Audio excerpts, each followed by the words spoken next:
разговаравме со амбасадорот, еве сега после ова пуштање на бензинската на Лукойл, ние имаме и состанок закажано, кој што е закажан пред 10 дена, например, заради тоа што имаме редовна комуникација со сите амбасадори, така и со рускиот амбасадор. Руската федерација е пријател на Република Северна Македонија и навистина јас мислам дека и овие пранкови или фейк перформанси кои што се правени, за жал беа имплементирани врз мене, представуваат приватни работи, не се акт од Руска Федерација или од државата која што не е пријател, и така ги сваќам, така ги коментирам, затоа што не смеат вакви работи да се испречат пред нашите пријателски односи, и секако напредувањето на соработката со Руската Федерација представува една од целите на нашата земја, како што реков, и на економски план, но и на секаков друг план. Јас, како што реков и во моето обраќање пред 2 дена, има многу центри на кои што не е во интерес Република Северна Македонија да стане земја членка на НАТО. Впрочем, тоа се изразува многу често и јасно. И јас ги сваќам и аргументите за одредени такви ставови. Но уште еднаш само повтарам дека друга алтернатива за нашиот народ, освен полноправно членство во НАТО и во Европската унија, секако не постои. Тоа пределба на граѓаните.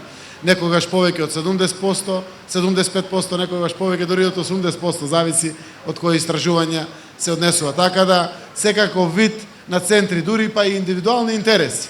Јас верувам дека и одредени поединци не се согласуваат со тоа. За нас НАТО значи партиципација во мир, во стабилност, во безбедност, прво во нашиот регион, во нашата земја, но и достоинствено наше учество во зачувување на мирот во светот, и затоа јавно сме ги коментирали и порано вакви центри и повторно ги потврдуваме. Имаме разбирање за таквите работи, но тоа нема да ги спречи нашите аспирации до постигањето на таа цел, која што се надевам дека до крајот на годината е достижна, односно во декември да ја исполниме. Русија не сака Република Северна Македонија да биде членка на НАТО, и тоа го кажува. Не заради нас. Тие се против проширувањето на НАТО.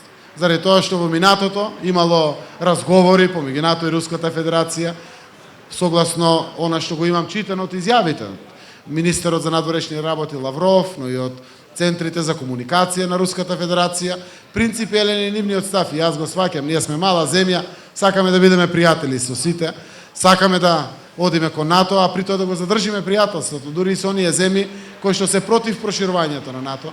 Но уште еднаш напоменувам, наша намера не е непријателство према Руската Федерација или према било која друга земја со тоа што ќе станеме членка на НАТО. Јас верувам дека на тој начин само ќе го одржиме мирот во Република Северна Македонија, во целиот регион, а и секако убаво е чувството и на нашите војници, и на нашата армија, но и на нас како граѓани, кога учествуваме во одржување на мирот.